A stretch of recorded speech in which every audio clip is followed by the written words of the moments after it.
I was having some complaints that there's no English speakers. Well, Baruch Hashem, we have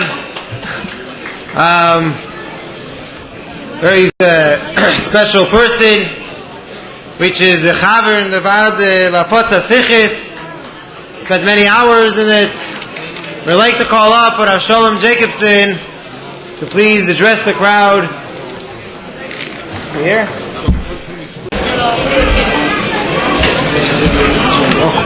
Oh yeah.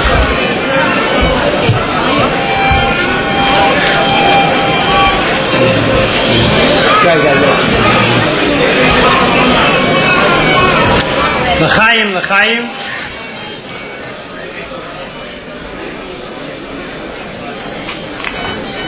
A gute Woche.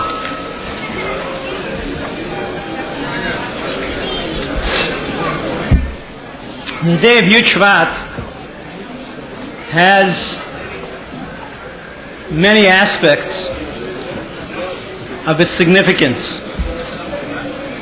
It's of course the Yom HaIlula of the Frierdiker Rebbe,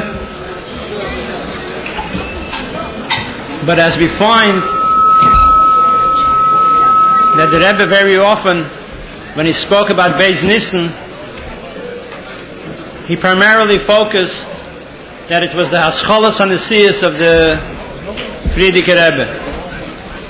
Similarly, for us Chassidim, Yud Shvat and Yud Aleph Shvat, as was spoken about by the Rebbe in the most recent years, is the day of the Hascholas and the Siyas of the Rebbe, when the Rebbe accepted the Nesiyas, when he began his Nesiyas, and so on. The word Nesiyas, of course, comes from the word Nasi. And almost 50 years ago, on Yud Shvat, the Rebbe began the Yud Shvat Farbrengen by discussing at length the significance of a Nasi. He brought from the Sefer Kehillas Yaakov that in the Erech Rebbe, he writes that Nasi is Rosh Tevis, is the acronym of Nitzutze Shel Yaakov Avinu. That a Nasi is a spark of Yaakov Avinu. And the Rebbe asked seemingly what is the significance of Yaakov in contrast to the other Avos. There's Avram, Yitzchak, Yaakov. Why Dafke a Nasi is Nitzutze Shel Yaakov Avinu? And the Rebbe brought the Gemara. The Gemara says that Shufrei the Yaakov Me'en Shufrei the Adam Arishon. That there are certain similarities between Yaakov and Adam Arishon. One of them is that the Rebbe said was that from Adam Arishon is the Neshama Klolis, from whom all Neshamas come from. Everyone comes from Adam Arishon. And that is what is unique with Yaakov. By Avram and by Yitzchak, we find, the Gemara says that Avram is Yotze Mimene. He had a son Yishmael, which did not carry forward the qualities and values of Avram Avinu. By Yitzchak, Yotze Mimene Esav, who again did not carry forward the values and the Peulis of Yitzchak, but by Yaakov it's written Mitas Shlema. Yaakov is the source of all those that come out from him, that they carry forward all the things that Yaakov represents. He's in the Neshama Klolis just like Adam Arishon is in the Neshama Klolis. There is no Yotze Mimene by Yaakov. And that is the concept of a Nasi. A Nasi is a Nasi over Kol Anshe Hadeir. Not only Anshe Hadeir, Bnei Yisrael, but all humans. Not only humans, but every Baal Chai, every Tzemeach, and every Daimon. everything gets its hashpah, its existence through the Nasi Hadeh. And Rebbe explained there in that Sicha, it was several Sichas actually, that this is the difference between Gdei Yisrael Amitim, true Gdei Yisrael, that they were not Nasim. To them, for one reason or another, not every person in the generation had a shaykhus to that individual, to that Gadol Yisrael. They had Talmidim, they had followers, but not necessarily that everyone in the generation has a shaykhus to that Gadol Yisrael. Masha'enkin a Nasi, as opposed to that, a Nasi is a Nasi over everyone. And a Nasi is even concerned and involved with the Pachas Shebebchusim. He is concerned and he has to get his hashpah to him.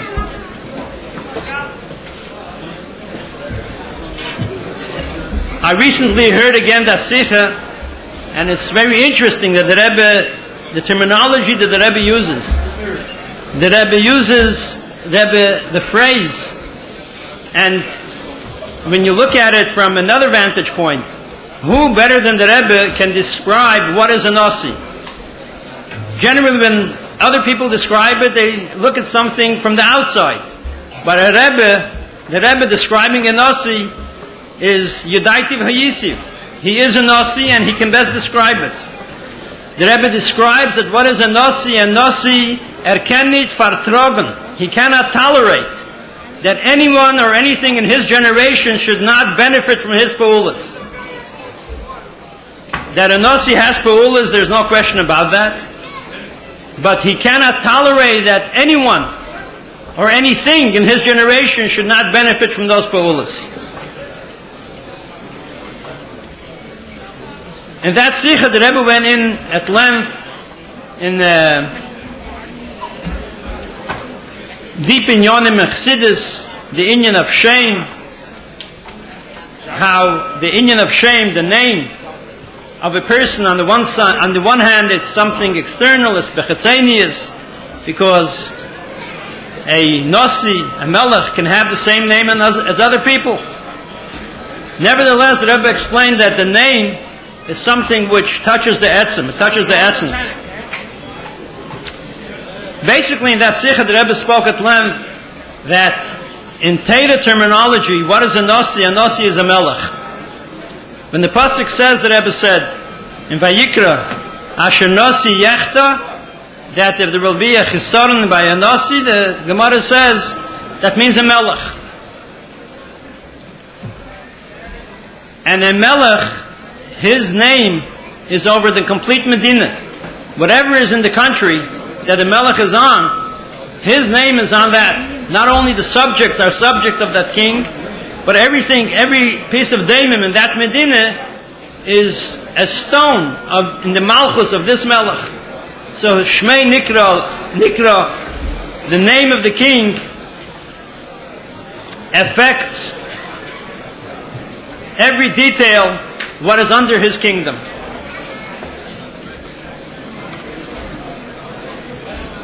The Rebbe also stressed in that Sicha that if someone is in the day of a Nasi, you have to know the obligation that you are carrying the name of that Nasi and you represent him.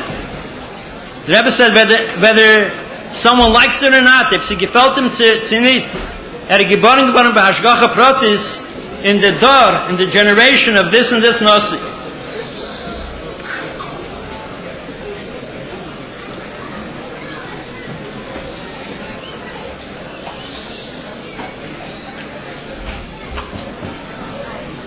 The Rebbe once said that a story, whether it should be that way or shouldn't be that way, but a story brings home a certain message much easier than explanations. There are several short stories which I think by sharing them brings home this point of being in the generation of Nesidareinu and the obligation that we carry and how it affects everyone. I'm aware that many people already heard the following story. It's been repeated, but I recently heard it from a Clay Shani, from the person who actually heard it, and I'm sure that many people still didn't hear it.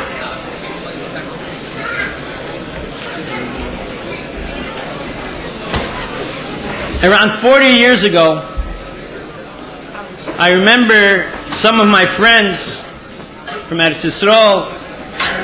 They were Mekarev, Rabbonim, Rosh Yeshivas, and one day Bacher, a friend of mine in the yeshiva, complained to me that he was pale on a Litvische Rosh Yeshiva to come here and listen to a Fabrengen.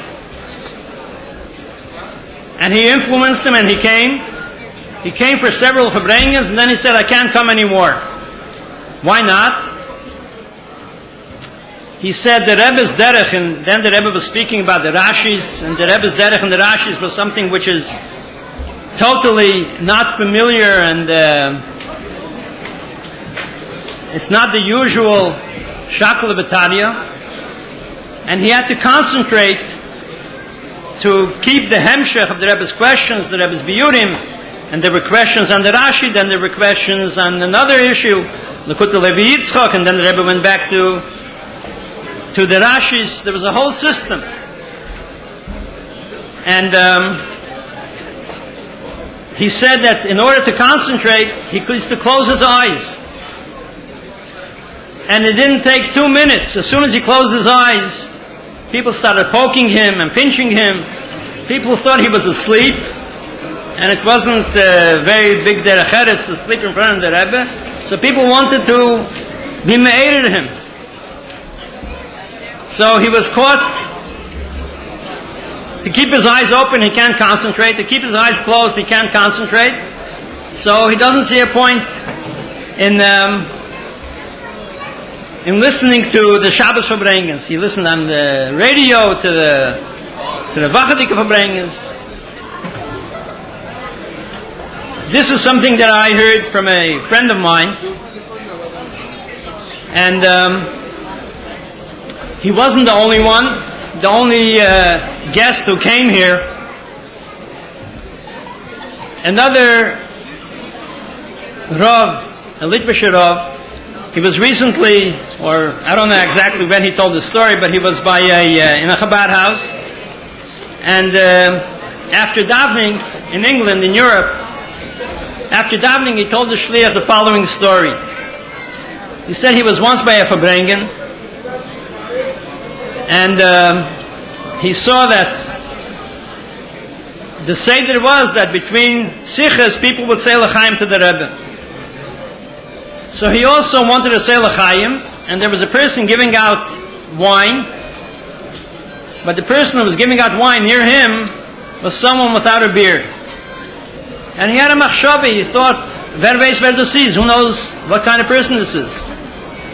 Ad kedei kach, his machshavi started working that maybe he's not even Jewish. So he asked for someone else to give him the l'chaim, to give him the wine.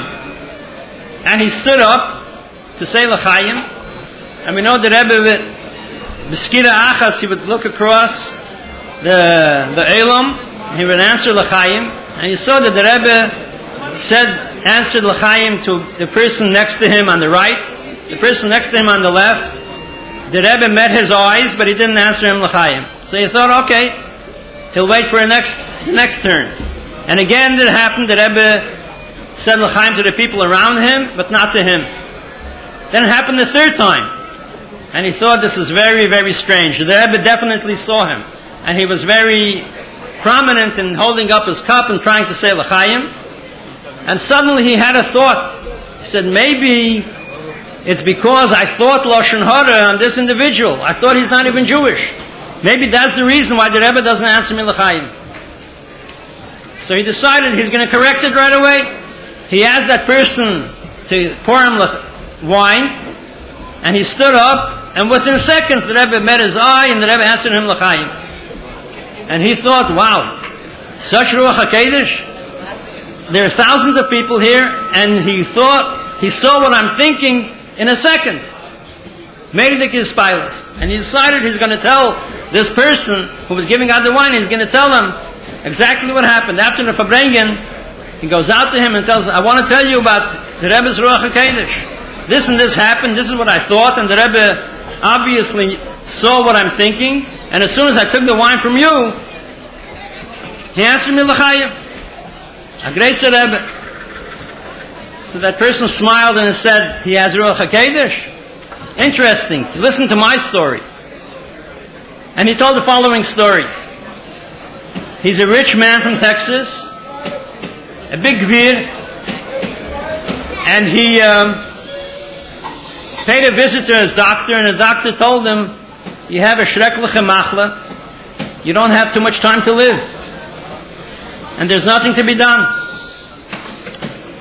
So he went, he took some vacations. When he came back, he went into the hospital, he was on monitors and so on, and the monitoring his heart, the line went flat, and he was declared a bar minan. He was taken by the nurses, he was taken to where these people are taken. And while they were taking him, his hand, he picked up his hand. They got scared, but they know medically these things happen, and sometimes the heart starts,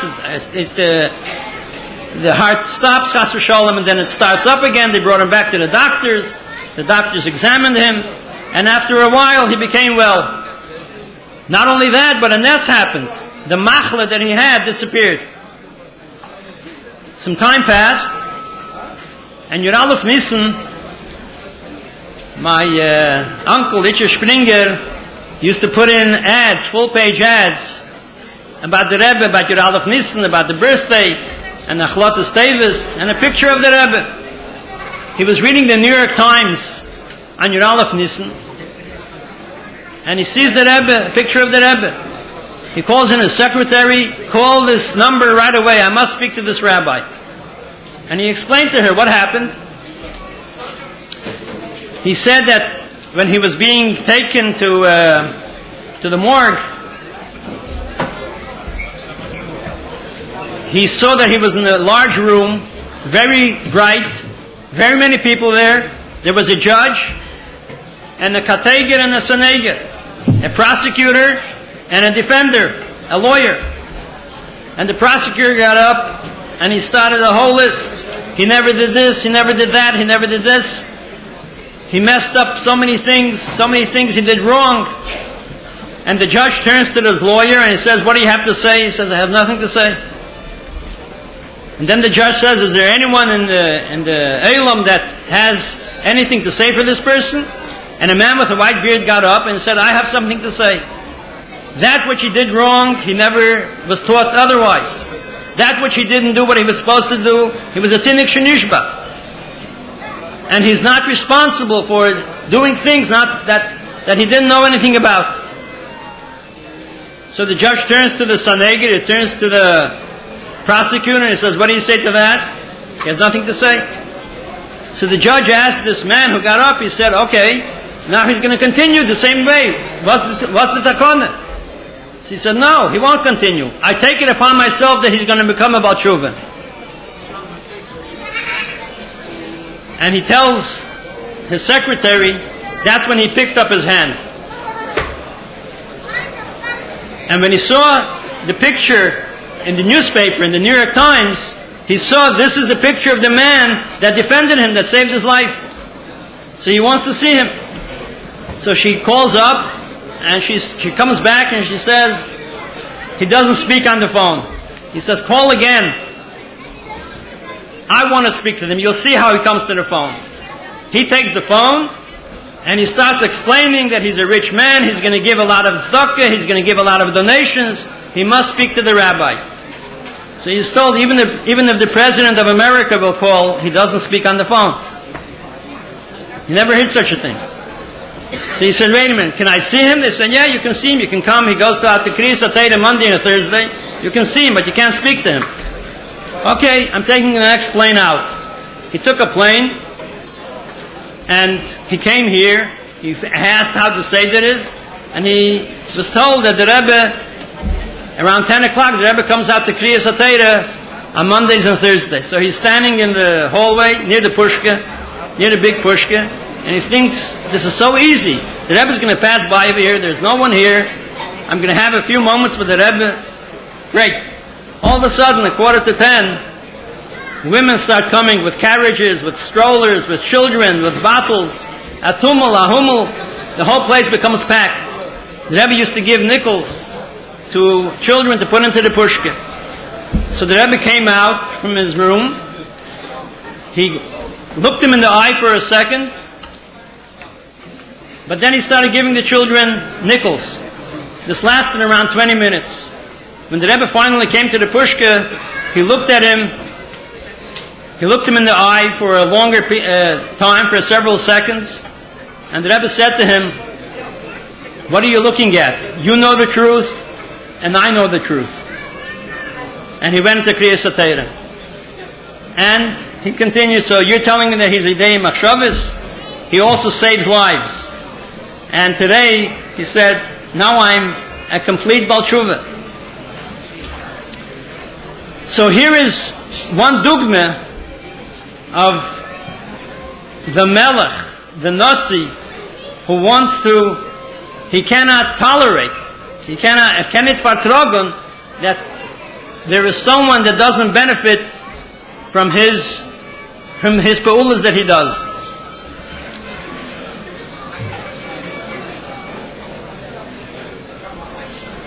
Another story, it's Motzei Shabbos, so it's nicht Schatten.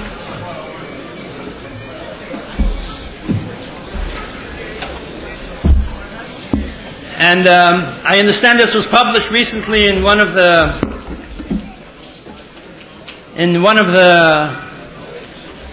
newsletters or Shabbos papers that were printed, but I happen to be on the phone very often with very many international figures. People want to print Tanyas, and recently I spoke to, in fact, Friday, I spoke to some people in India, and I verified the story, and they gave me much more pratim. There was a young woman, an Israeli, a young girl, who was traveling through India. And over there's a klal, you don't travel by bus, you don't travel at night. It's very dangerous. She was supposed to make a connection from one place to another, and she went halfway. Her connection, however, was cancelled, and it was almost night, and she's sitting in the bus station all alone. The bus won't be here till the morning. She was very scared, she had nowhere to go. All of a sudden, she's sitting there alone. All of a sudden, two young shkotzim come in, and they sat down on the bench, on both edges of the bench, from both sides, and every few minutes they were moving closer to her. She thought this is a very dangerous situation. But what should she do? She has nowhere to run. She has nothing to do. So she thinks in her mind, Gott in Himmel, Rebbe SHLITA, you're the only one who can save me. As they move a little bit closer, an old man comes in, and they respect old people there, and he sits down between them and her. They were sitting for another while, but seeing that there's another man there, after a while they got up, and they left. After several hours, the bus came, and she thought that she's going on the bus. This man is also waiting for the bus. But as soon as she went onto the bus, this man got up, and he walked out of the station. She came to a Chabad house. She saw a picture of the Rebbe, and she said, he is the man who was sitting in the bus station with her. What is she today? As the Rebbe in the previous story, I'll make from him about Tshuva. Today she is not a Lubavitcher Chassid, a Breslev Chassid, but she is a complete Bal Tshuva. Incidentally, the person who told this story is not a very big, by his statement, he's not a very big maimin. He says, one thing I do believe in the Rebbe. Besides that, he won't go into any more details.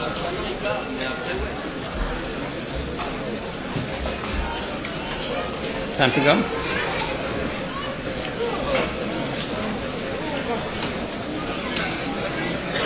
Coming back to Yud Shvat, I'd like to share, this is also a story, but it sheds some insight into Yud Shvat.